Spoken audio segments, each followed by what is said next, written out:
What is the legal status of CBD? When you ask me, is CBD legal in the state of Texas, I'm going to say no, unless you're included in the Texas Compassionate Use Act, because Texas Compassionate Use Program. And I'll explain why. Now, for these companies you're seeing in the smoke shops, Walmart, I mean, every different corner store that's selling CBD products, what they're trying to do is market it as a food supplement or a dietary supplement, which the FDA, who actually distinguishes that, has already come out and said that CBD is not a dietary supplement and it doesn't belong in food. That's their official stance, and here's how they explain that. If a substance such as THC or CBD is an active ingredient in a drug product that has been approved or has been authorized for investigation as a new drug for which substantial clinical investigation has been instituted, for which the existence of such investigation has been made public, then products containing that substance are outside the definition of a dietary supplement. In June of 2018, the FDA actually approved Epidiolex, which treats rare, severe forms of epilepsy. So because of this, they can say that CBD falls outside the definition of a dietary supplement. So all these food dietary supplements you see on the side of the roads that they're actually not progressively prosecuting or taking action against at this point in time is technically illegal, and if they wanted to, they could pursue it any moment. So keep that in mind. Do I think they're going to pursue it at any moment? No, the FDA has actually made statements saying they're going to wait until we see what the exact regulations are going to be before they start taking too much action, but they've said they could, and they will at any time. So keep that in mind. It's not completely legal, but we just passed the 2018 Farm Bill, which in theory which technically did legalize hemp across the entire United States. So what it did is it reclassified hemp for commercial uses. The Farm Bill distinguishes hemp from marijuana by removing it from the Controlled Substances Act. So it now is going to be regulated by the Department of Agriculture as opposed to the Drug Enforcement Agency. And with that, they're allowing state agriculture departments to actually develop their own policies, and we have to submit them to the Department of Agriculture. If they approve them, then we can go. We can have our own policy. If not, the Department of Agriculture is actually to develop it's regulation guidelines for the rest of the states. It's going to be basically a default plan, is what they're calling it.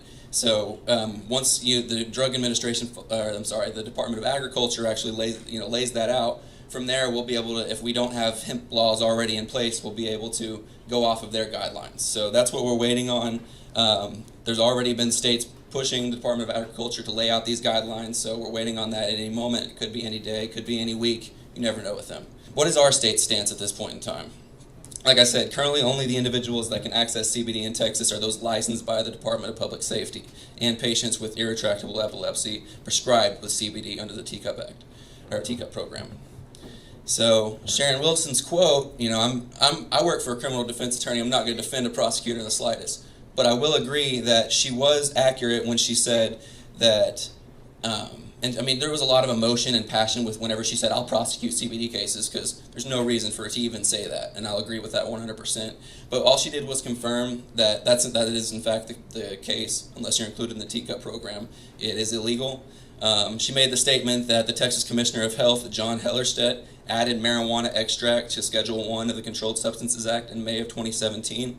So, she even told us, guys, if y'all want something done about it, let's call him. And she did also add this, and the majority of people didn't even see it, that out of the 50,000 cases that they had last year, they did not spend and do not expect to spend a lot of time pursuing CBD cases. So we do have that going at least, and I'll tell you this, I've worked down, walking distance down the street from the Tarrant County Courthouse for 2 years now, and I've never ever seen one case where someone was arrested and charged with just CBD. I've seen people arrested with it, I've even seen people give their product back, but I've never seen people prosecuted for it. So we do have that going for us. Again, I think they have a very laid-back approach to it, but at the end of the day, they're making it very clear that it is illegal at the end of the day, and we have to wait for the law to change before they can say otherwise. So how do we clear up the 420 shades of gray when it comes to CBD legality? A few things would have to happen for us. I think that, a business could get shut down, and they could go, to a federal judge and let a federal judge decide the law. That'd be great. But at this point in time, I think what's going to have to happen is either Texas is going to have to implement their own guidelines this legislative session, or the Department of Agriculture is going to have to lay out their default plan, and hopefully they'll be able to go by that. But they still might have the excuse that marijuana extract is a controlled substance in Texas. So there's a lot to be done to change CBD laws in the state of Texas, would I be scared to go to, a corner store and, buy some CBD? No. To be honest with you, I've had shoulder pain. I'm a college student, I work in a desk, and I come home to a desk. And I've had shoulder pain that's ridiculous for several years now. Whenever I was in high school, I remember taking muscle relaxers and things like that, sitting there at my desk in school because my shoulder pain was so bad. And the only thing that has ever helped is a few drops of CBD tincture underneath my tongue. I may have got it right the first time. That helps too. Cameron. No. Sure, Cameron. No, honestly, guys, it's a 10 times better anti-inflammatory than ibuprofen will ever even think about being, and it truly does help. It's a medicine, and it grows out of the ground, and there's no reason it should belong in a controlled substance for any reason. Amen. It's a medicine. EA! Go away! EA! Go away! EA!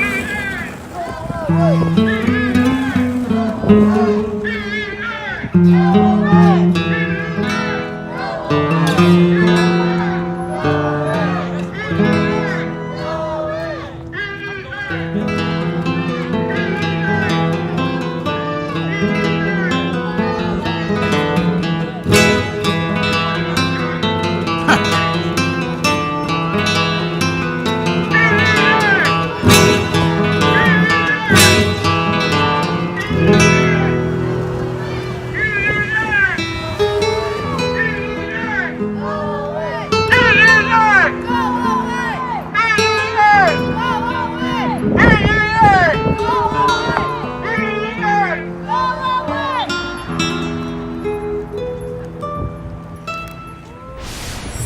Last 5 years. I mean, today we're joining tens of thousands of people, not just in Texas, not just in the United States, but across the globe.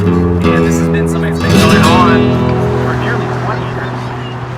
It goes back to about 1999. So these are the moments that we can use to help push a lot of change, not just at the local level and the state level, but in our country. These are the times we can build that momentum. And what I wanted to talk to you about, and I know, it's hard to follow that speech being a politician, so.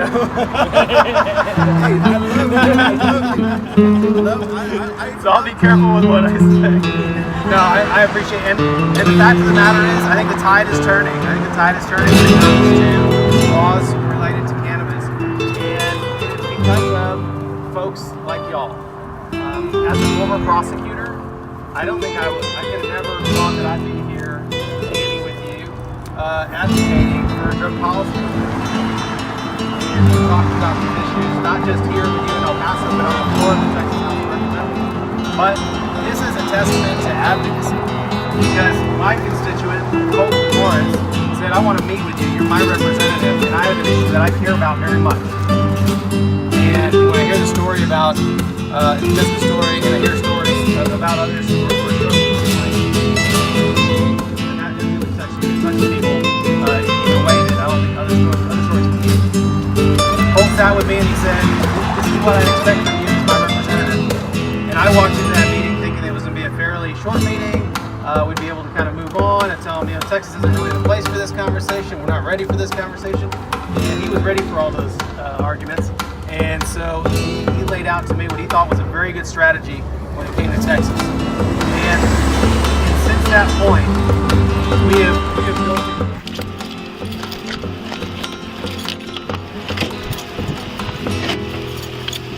over here. Go ahead and have a seat in there, sir. No, I put it in the front.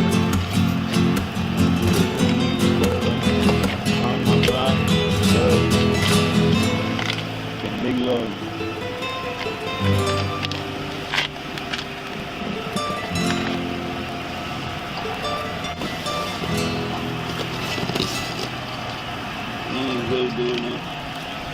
All right. Watch your feet, okay?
I think you all know that I've always felt the 9 most terrifying words in the English language are, "I'm from the government and I'm here to help."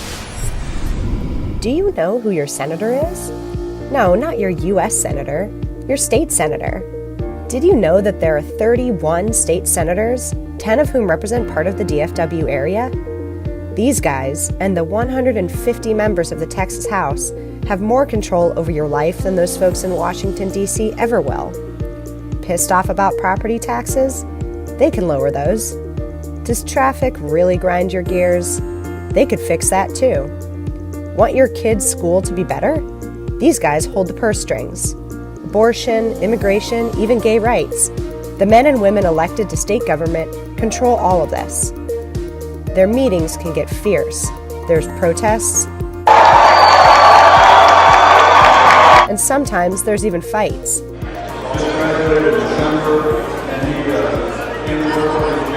Look, you can love Trump or hate him. You can read the national news religiously.